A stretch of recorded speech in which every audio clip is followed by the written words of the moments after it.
ৰাইজক আমি মঞ্চৰ সন্মুখত বহিবৰ বাবে অনুৰোধ কৰিছো। জয় অসম। আমি নামানো ছাত্ৰ ঐক্য জিন্দাবাদ, ছাত্ৰ ঐক্য জিন্দাবাদ। দীপাঞ্জল দাস অমৰ হওক, শ্যাম ষ্টেফৰ্ড অমৰ হওক, আব্দুল আলিম অমৰ হওক, ঈশ্বৰ নায়ক অমৰ হওক। আমাৰ অসমে 5জন হেৰালে। এই কাখন অসমবাসীয়ে কেতিয়াও বিচৰা নাছিল।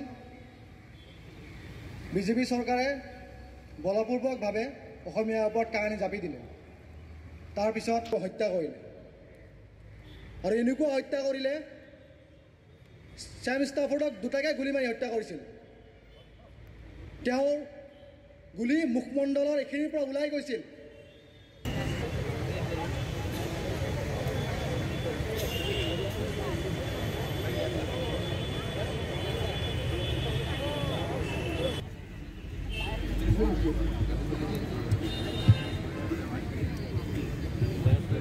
গৃহীত হোৱাৰ আগতে কেব হৈ থাকোঁতে এই আজিৰ দিনটোতে আন্দোলনত স্বতঃস্ফূৰ্তভাৱে মানুহবিলাক ওলাই আহিছিলে, কিন্তু সেইখিনি সময়ত বিভিন্ন ষড়যন্ত্ৰ কৰি আন্দোলনটো স্তীমিত কৰিবলৈ চেষ্টা কৰা হ'ল।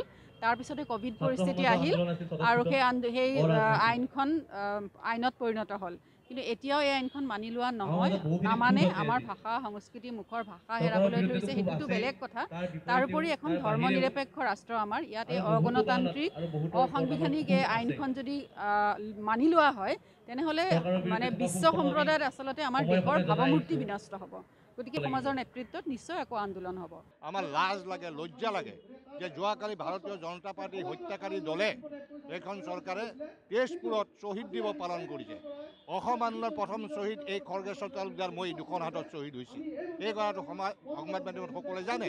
গতিকে আজি মই তেতিয়া প্ৰতিজ্ঞাবদ্ধ হৈছিলোঁ যে তেওঁৰ মৃত্যুৰ পিছত হোৱা চুক্তিখন আমি আখৰে আখৰে পালন কৰিম, আৰু এই তেওঁলোকৰ প্ৰতিশ্ৰুতি আজিও আমি ৰক্ষা কৰি আছোঁ। কিন্তু যিসকলে প্ৰতিশ্ৰুতি দি পেলাই অসমত তেওঁলোকে নিৰ্বাচন খেলিছিল, আজি এই প্ৰতিশ্ৰুতি ভংগ কৰি তেওঁলোকে শ্বহীদ দিৱস পালন কৰাৰ কোনো নৈতিক অধিকাৰ দুয়োটা দলৰে নাই। আগন্তুক দিনত আমাৰ এই আন্দোলন আৰু ভয়াৱহ হ'ব। অসমৰ ঠাই বিশেষে বিভিন্ন অঞ্চলে গাঁৱে ভূঞে ইতিমধ্যে এই আন্দোলনৰ বিৰুদ্ধে ইতিমধ্যে মানুহ জাগ্ৰত হৈছে। আন্দোলনৰ কাৰ্যত সদৌ ছাত্ৰ সন্থাই হওক, যুৱ ছাত্ৰ পৰিষদে হওক, কৃষক মুক্তি সংগ্ৰাম সমিতি হওক, তেওঁলোকে ইতিমধ্যে সক্ৰিয়ভাৱে এই কাৰ বিৰোধিতা কৰিবলৈ ইতিমধ্যে সকলো পিনে চেষ্টা কৰিছে।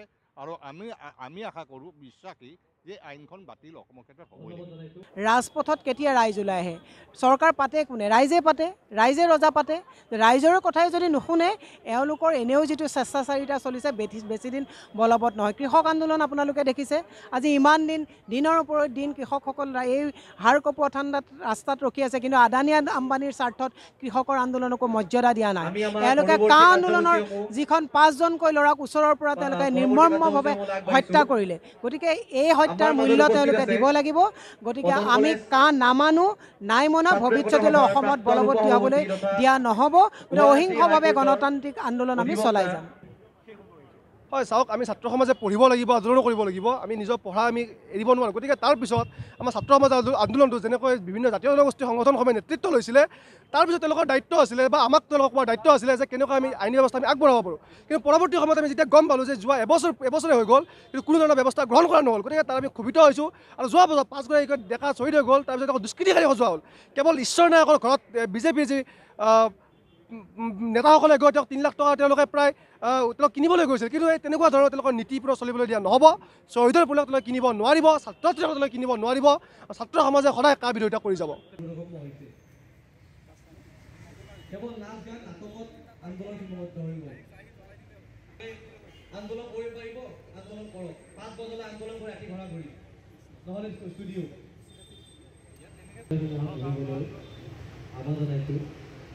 আৰু উপস্থিত ৰাইজক আহি শ্ৰদ্ধাঞ্জলি জ্ঞাপন কৰিবলৈ আহ্বান জনাইছোঁ।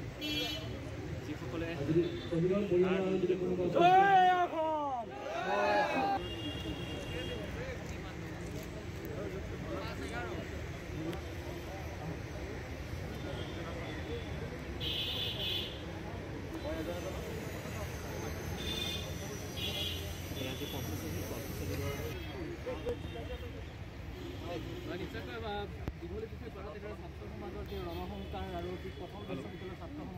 ভাই অকণমান চাইড চাইড বহি দিল